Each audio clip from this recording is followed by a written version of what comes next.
Well, welcome back to Shattering Myths. That was quite a second hour of the show. We're going to go to a little gentler and kinder discussion here. We're returning to Yahowah's Torah discussion. Remember, Yahowah had just explained that he was going to provide assurance to Abraham that he would inherit the benefits of the covenant, which is to live with God in his home. He had taken him to his home and told him that he was going to be transformed like light.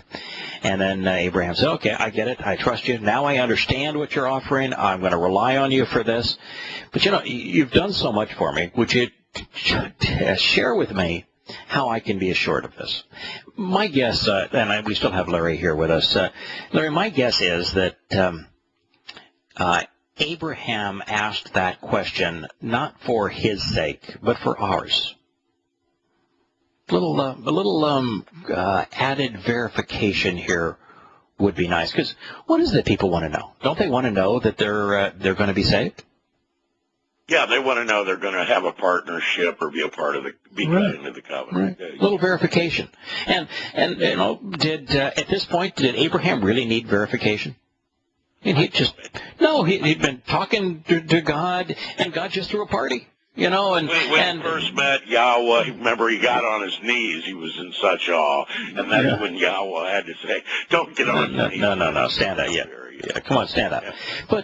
But you know, he had come with Yahowah, left Babylon, and made it into the promised land, and things were going splendid. God continued to meet with him, and this last time, you know, God took him to heaven and showed him the benefits of the covenant, that he was going to be like light, and that's when. I don't think you would need much more verification. No, and then Abraham established the second codicil of the covenant, which is, he said, declared, "I trust and rely upon you, Yahowah." So that is the second codicil of the covenant, and then the third is to walk to God and become perfect. So what we have now is God explaining to Abraham, for our benefit, how that was going to occur. And so when I think Abraham asked this question, how can I know for sure? I think it was to allow God to explain through him to us exactly how we too could have this assurance. And so God did two things. The first we have covered in the last few programs, which is he threw a party. Mm-hmm. And he said, it's through these parties that you're going to come to have these benefits. And the first four Moed Mikre, the first four parties, unless I'm mistaken, they deliver all 5 benefits of the covenant. Well, yes, they do, but there's another benefit, and that is not having to go through the great calamity, or the calamity, as Yahowah calls it, and that's trumpets. That's coming up next. I think that's a benefit. Right. Yeah, to a large degree. So he's the first 4, which are the 4 that he fulfilled in the 4th millennia of human existence outside of the garden. They provide the benefits, and so he threw a party to explain that. And then there's a second aspect to that question, because the question was, how, God, can I know for certain that this is going to occur? What do I have as proof that you're going to deliver these benefits to me as promised? And so first God explained the mechanism, which would be through these festival feasts, the Mikre.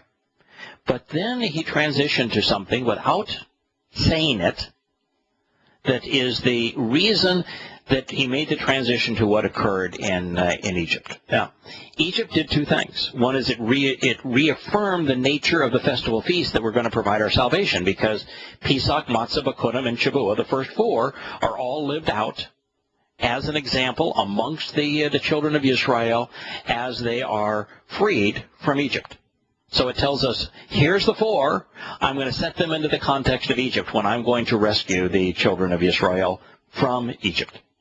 Speaks of the first 4 Moed Mikre, all lived out in history during the Exodus. But it does one other thing. It interjects prophecy. And prophecy is the tool that Yahowah chose to use to prove that he exists, and that he authored these instructions, and that what he has said will occur will actually occur, since he's never wrong.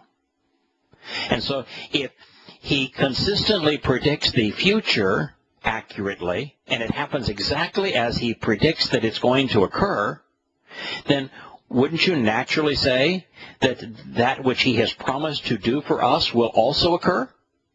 If he's promised to make us immortal, to make us perfect, to adopt us into his family, to enrich us and to empower us, those who have embraced the terms and conditions of the covenant, if he promised to do that, and he said, your offspring are going to be in slaves in Egypt for 400 years, and then they're going to call on me, and I'm going to free them, and that occurred, wouldn't you naturally trust that he's going to deliver on the other promises? Well, I would, yes. Mm-hmm. Yeah. So prophecy is by him transitioning to a prophecy, a detailed, specific prophecy, right down to the number of years, 400. God was thereby providing proof that he was going to deliver as promised.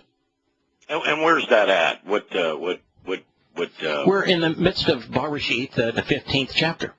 And it was where Yahowah in the 13th verse went on to explain the length of time that the Jews would be in Mitzrayim. He said, and he, Yahowah, said to approach and be near Abram in this particular case, you must know with absolute certainty, yada yada, that indeed, as a foreigner living and traveling as a temporary inhabitant, your seed, your offspring, will exist in a land that is not for them.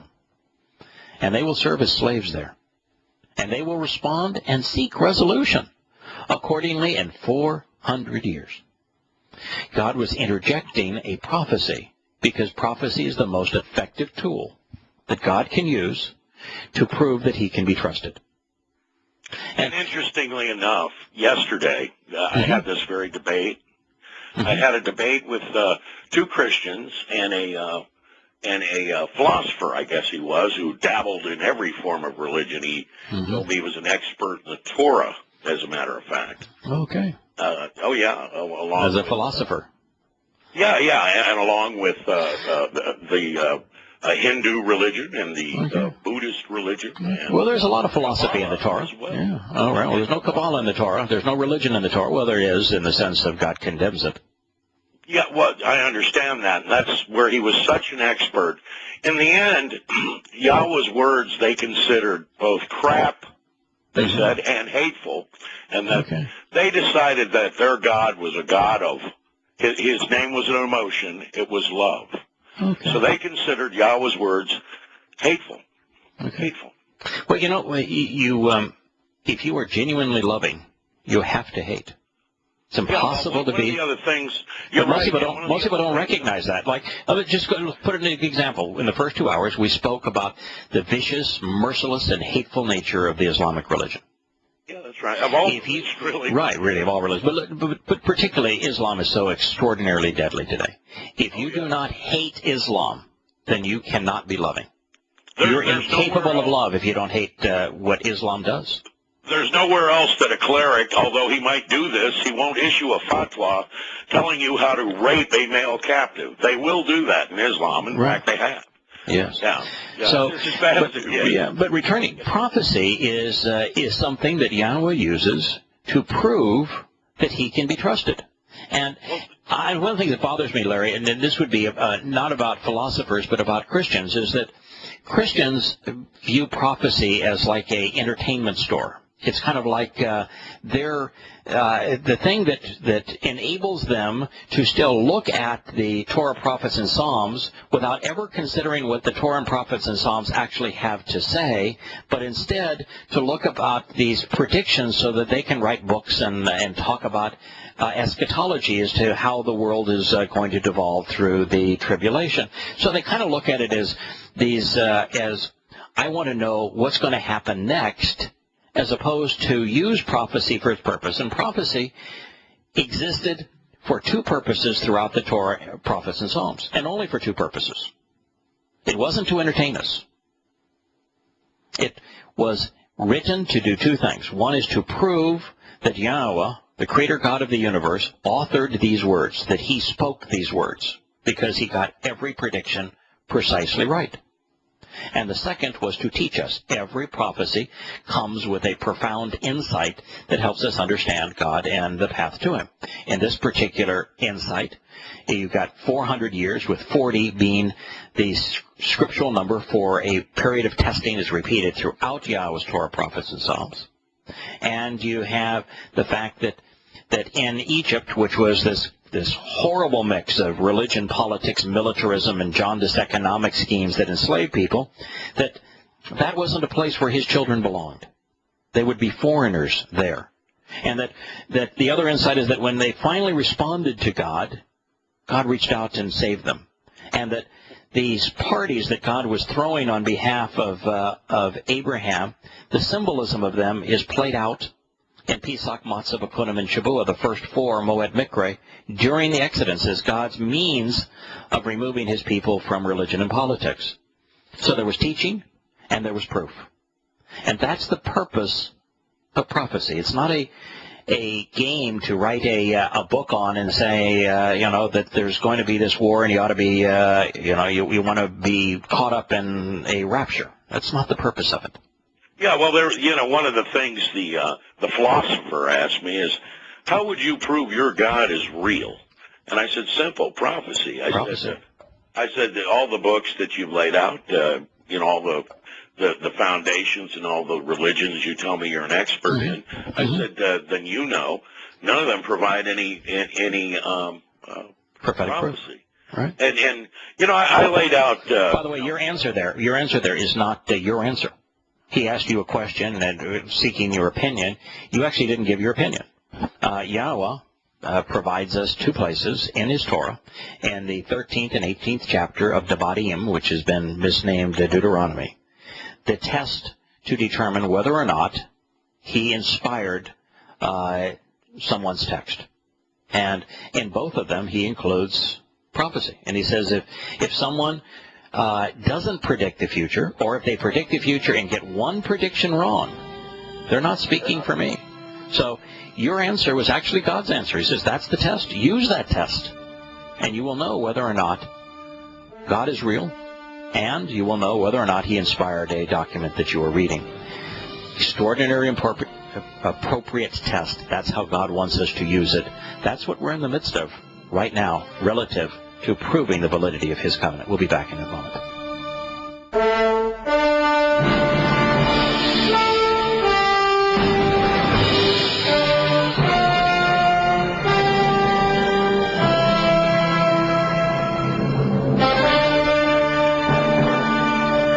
Welcome back to Shattering Myths. So in the midst of this prophecy, we are compelled to recognize, or encouraged to recognize, that prophecy is used as the most effective means for God, whose name is Yahowah, to prove that he exists and that he inspired and therefore authorized the words that we're reading. And it is the one thing that is not found in any other religious document. Muhammad is called a prophet by those who are ignorant. He never issued a single prophetic proclamation that he got right. And the standard for Yahowah is 100% perfection. And every prophetic statement that Muhammad uttered turned out to be just utterly stupid. So he's not a prophet. And it's in reality, those that are called prophets really aren't prophets either. Like Yeshaya, Isaiah, Yirmiah, Jeremiah, Hosea, they're not prophets either. Moshe, who scribed the Torah, Yahowah speaking through them. Yahowah speaks in first person through them. And in fact, in this statement we're reading right now, this is Yahowah, God, speaking in first person. So when God speaks in first person through an individual, and an individual records it for our benefit, and it contains many prophetic statements, it means that God is using that individual to speak on his behalf, as opposed to that individual being a prophet. Now, there are some minor exceptions to that. There are individuals whom Yahowah, as is the case with Abraham, took from the material world up to the spiritual world in heaven and gave them the opportunity to see future events. And so since they also witnessed the future, then they can speak prophetically of it based upon their witness. A lot of that was true with Yahowah in the book of Revelation. So here's what God had to say. It's now in Bereshit, Genesis 15:14. And also with that Gentile nation, he's speaking of Mitzrayim, the crucible of Egypt, which reduces them to slavery. I will judge them. And afterward, therefore, they shall come out with an intensely important possession. What God is speaking of here is that if you're going to be religious, if you're going to be militaristic as a people, as a nation, if you're going to be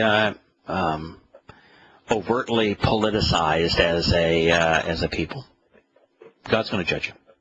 Now, that doesn't mean that all of the Gentiles in Mitzrayim, Egypt, were condemned. You can be judged by God and not be condemned. In fact, the vast majority of people who are judged by God are not condemned. Now, there is no good option if you're judged by God. Like, for example, if you're a participant in the covenant, you're not judged by God. But if you are judged by God, there's two options. One is God can say, I don't know you, you don't know me, but we really don't have a beef. You were victimized by religion or politics or militarism. You were a victim. And so somebody played you for a fool. I'm sorry, but there's nothing I can do about that. So you're just simply going to cease to exist. You've been judged, but the consequence is not a punishment. But some of those who are judged, like the priests in ancient Egypt, like the pharaohs in ancient Egypt, like the generals in ancient Egypt, they're going to be judged. And for them, for the carnage that they unleashed, for the misinformation they proclaimed, for the souls that they stole, there will be a consequence, and they'll end up in the black hole known as Sheol. Now, the second part of this says that they're going to come out with an intensely important possession. We know that the Exodus is based upon, began with Pesach, Passover, and that the next day the children of Israel celebrated matzah, unyeasted bread, and that on their way out of Egypt on the third day they became once again family through Bakorim, firstborn children. But what happened on Shavuot, 7 sevens later? Do we have an answer as to what that intensely important possession might have been? What do you think it is, Larry? The Torah. Yeah. So when God tells us that Shavuot is about empowering and enlightening us, enriching us, the enrichment would be his Torah teaching. Is not the Torah, and isn't the Torah the most intensely important possession, the most valuable asset that man has ever been given? And indeed it is. And so we're going to return to consider what we can learn by studying that intensely important possession.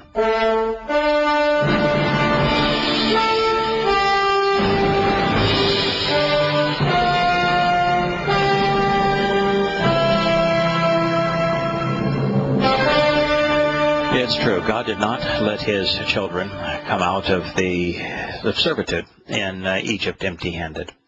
He gave his children the most valuable possession in the universe, his Torah guidance.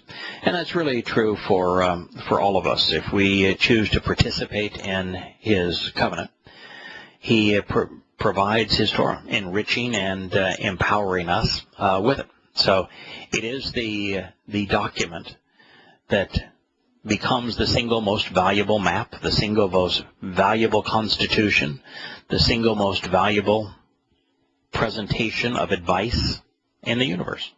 Now, either you use the Torah to come to know Yahowah as he is, as he introduces himself to us, come to embrace the same perspective that he paints in and provides in his Torah, so that you can view the world around you and make sense of it. And you either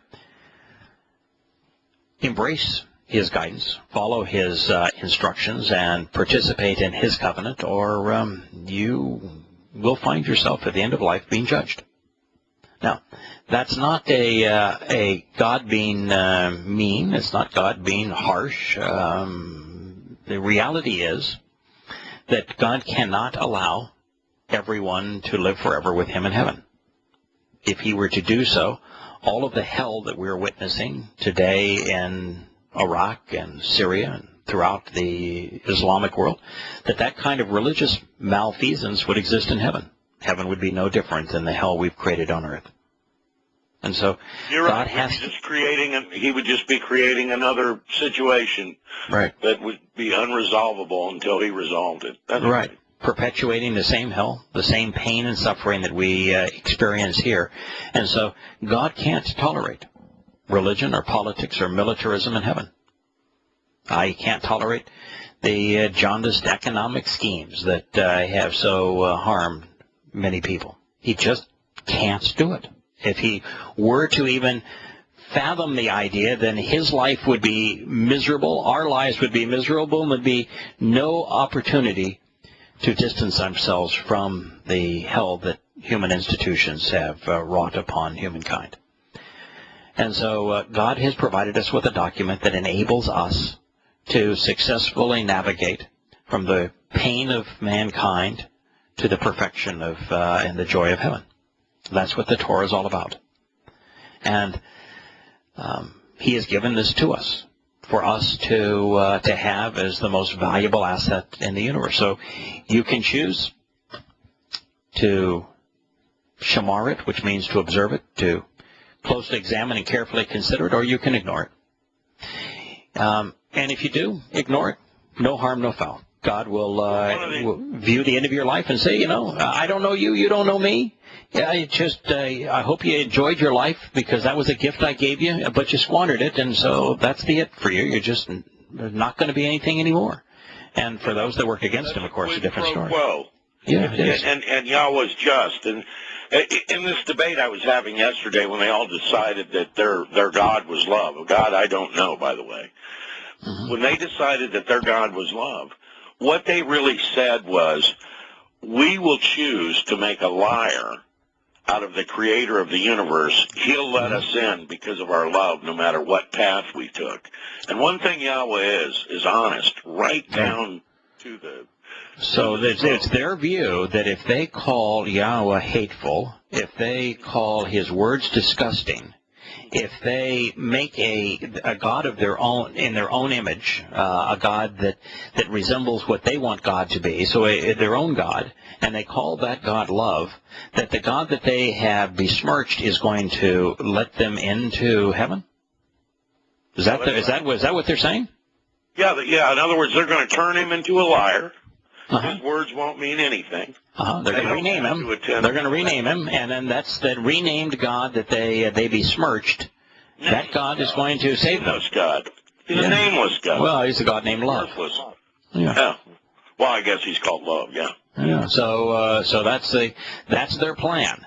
Is that they're going to create a God that is of their own creation, because they like a God that's named Love, and they're going to disregard and demean everything the actual God said, and so the actual God is going to ignore all of that and going to say, yeah, why don't you come into heaven? Because what I really want for eternity is to spend my time around somebody that hates me and demeans everything that I say, and that after showing how much they hate me, they're going to rename me Love. The clown, I figured he was the biggest clown of the three, the philosopher, the expert. He asked me, he says, can you prove anything? And I said, well, we've lived in a pretty militaristic world. There's been wars forever. But in the 8th month of the 2nd year of King Darius, Zechariah penned what was going to happen in a battle 20 years in our future. And I said, this is really good because you got to figure there's only a 100-year period of time in which airplanes could really be used in a battle, you know, in all of mankind. Right. And I laid down in that day, and this is in the Battle of Armageddon, Yahowah declared prophetically, I will strike every fast-moving flying weapon of war and confuse the drivers, causing them to be irrational. All right. And I said, now, let's think about a fast-moving flying weapon of war with a driver in it. Right. So do you think that Zachariah might have been shown something, or do you think he was just an excellent sci-fi writer that happened to fit this exact moment in time? Right. And by the way, if you were to negate the avionics in those airplanes, particularly the GPS systems, the driver, the pilot of those airplanes would be completely lost. They would have absolutely no idea where they were or where they were going. They would cease to have any control over their aircraft. Like hit them with an EMP. Yeah, exactly. Yeah, that's what, and all an EMP is an intense amount of energy. Sure. So if God just had a token of His energy intervene, then all of man's technological weapons would cease to function. But see, Yahowah says He's going to appear then in an undiminished form, so that means full of energy. Yeah, so it all fits perfectly. I mean, you know, and he even says that the people that don't know Him, that are fighting against Him, then are going to be vaporized, which is exactly what you would expect in the presence of that kind of energy. Right. Yeah, he writes that in the preceding battle of the preceding war, of the Magog War, World War III versus 4, that elements themselves were going to melt with intense heat. Speaking of atomic war. Yeah, but I mean, we're only talking about a 100-year period of time here. Yeah, but then also look at God's prediction, speaking of America, that the wrath that America will endure from Muslims is going to grow out from our malfeasance in Damascus. That the destruction of Damascus is going to lead directly to this. And you know, if it weren't for the last 2 years, you would have had no way whatsoever to understand why God would begin His prophetic indictment against America in Damascus. But now we know America created the Damascus problem, and so. You know, then God immediately predicts that America's problem is that we thinned Israel at the waist, narrowing the country, looting it. And, you know, prior to Bush forcing Israel to give up Gaza, and now Obama forcing Israel to give up the West Bank, who would have thought that would have been possible? You know, how is it that Israel can, after being in diaspora for almost 2,000 years, can come back and occupy their homeland just as God predicts? You know, so are there, you know, while it's not necessarily prophecy, when you examine it's historic prophecy. You know, prophecy can go in two different ways. You can reveal what happened in the past that no one else witnessed, and when it's proven to be true, that's a form of prophecy. It's just prophecy in reverse. Prophecy in the past. Burkle crater. Right. So the flood. Right. So yeah. So the Burkle crater, where God says that the regional flood is going to occur, going to commence with a welling up of seawater, and we find the Burkle crater, and it did exactly that. Or that God says, "I'm going to." Exactly occurred during Noah's lifetime. Right. Or where God says that I'm going to use a big bang to create the universe. Oh, that's in the second. And that the universe was created, it didn't always exist, which the scientists have come to recognize. Or and expanding. Right, and that God spoke about animals being created all at once and in each after their own kind, and we find the Cambrian explosion where exactly that happened. Yeah, or where God says that the creation of the universe from the perspective of the Creator at creation took 6 24-hour days, and now we have determined that the time, that the wavelength of light has been stretched to 10 to the 12th power since the time of the Big Bang, which means that when you do the math, creation from the perspective that someone at creation took exactly 6 24-hour days from their perspective, because light is time is relative. And so you find that that every aspect of what he said is precisely accurate. When do you say, all right, well, this is beyond luck, I suppose? Well, I also laid down the dimensions of the ark, where the ark rivals our most advanced ships today. I always wondered, why did he put these dimensions in here? Yeah, that's fine. And now I know. It was to say, look, I'm giving you dimensions on this ark that rival your most advanced ships today. That was for my benefit. Right, or when he told Daniel the precise timeline from the pronouncement that his people could return to rebuild Jerusalem to the arrival of the Messiah. And 100 years in advance, and he did it to the day, and I laid that down. Do you know this dork didn't bother to read any of it? And he just went on. Yeah, of course not, because if you can actually answer his question, because most morons can't, you can say, well, why don't you prove it? And when you actually prove it, they don't have an argument. They don't have a response. Well, their final response was they all agreed that love was the most important aspect of their God. Yeah. Well, I wouldn't, by the way, I wouldn't disagree. By the way, I wouldn't disagree that love is the compassion, mercy, is from our perspective, is the most important aspect of Yahowah. Now, most important attribute. Well, I would say that understanding light and how light and spirit are related, and they're disassociated from matter in the sense of power, but actually that matter is organized energy. That once you come to recognize that, you have a better understanding of who God is, and you understand how he can articulate prophecy and always be right, and you can understand what he is offering us and what the benefits of the covenant are. I think that's vastly more important, but understanding that God's attribute is love is important too.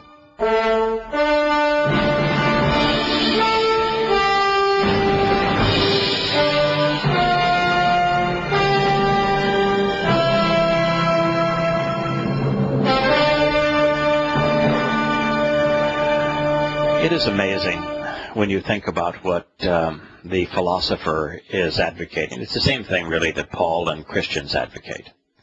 That you can completely disregard the Word of God. You can actually be adverse to his Torah. You can demean him and call him hateful. You can disassociate from his name and everything he has to say. You can disregard his plan of salvation. And then you can rename him a characteristic that's the antithesis of what you yourself are displaying. You're showing that you hate him and his words. But you're going to call him now love. And that by doing that, everything will just be fine. That same God that you demeaned, who you disregarded his advice, is going to open up the doors of heaven and say, come right on in. You are really somebody that I want to spend some quality time with. Isn't that the same thing as the basis of Christianity, of Pauline doctrine? Well, yeah, and there were two Christians involved in it. That's why they all had to decide his name was love, because they had to think that in spite of whatever he said, he didn't really mean it, because his love would overcome that. What I told them is there's another aspect to love. And that is, if my neighbor's house is burning down, since this is what you want to quote about loving your neighbor, it is foolish of me to go in there and help throw fire bombs at the house. Wouldn't I come with water? Wouldn't I at least let somebody know that the house was on fire? That's love. Well, I'll give you another example.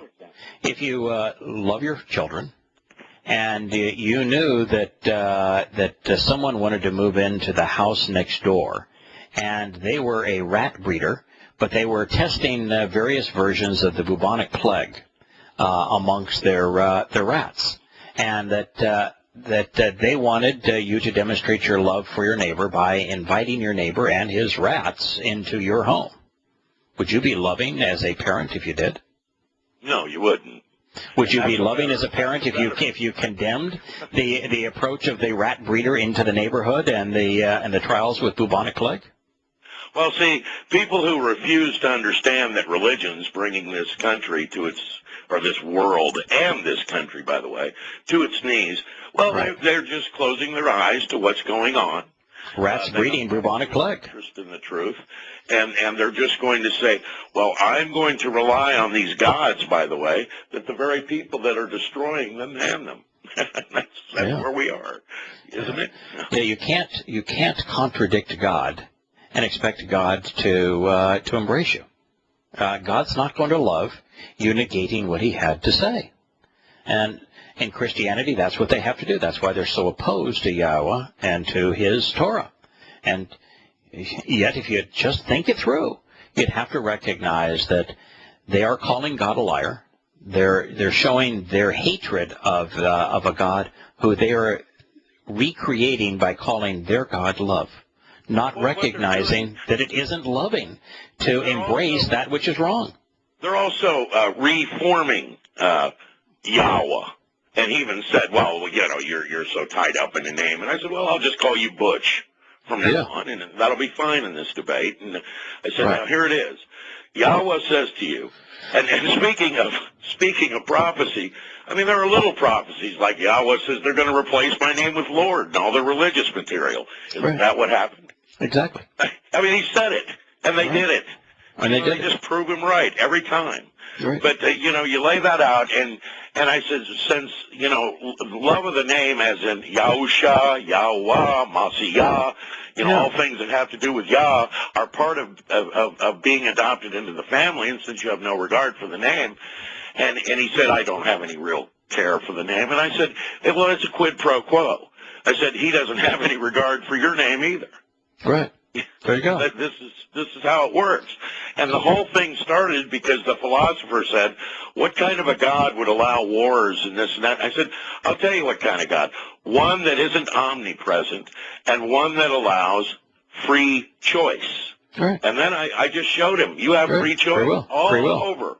Right, free will. And I said, by the way, to the Christians, I don't expect to win this debate with you because you're the very people, according to Matanya, his eyewitness account, that you're going to stand in front of Yahowah himself, call him Lord, and tell him he's making a mistake. Did we do this, Lord? Did we do this? By the way, your friend would not exist if God was intolerant of war, because he's warring against Yahowah and his testimony, and God allows him to do so.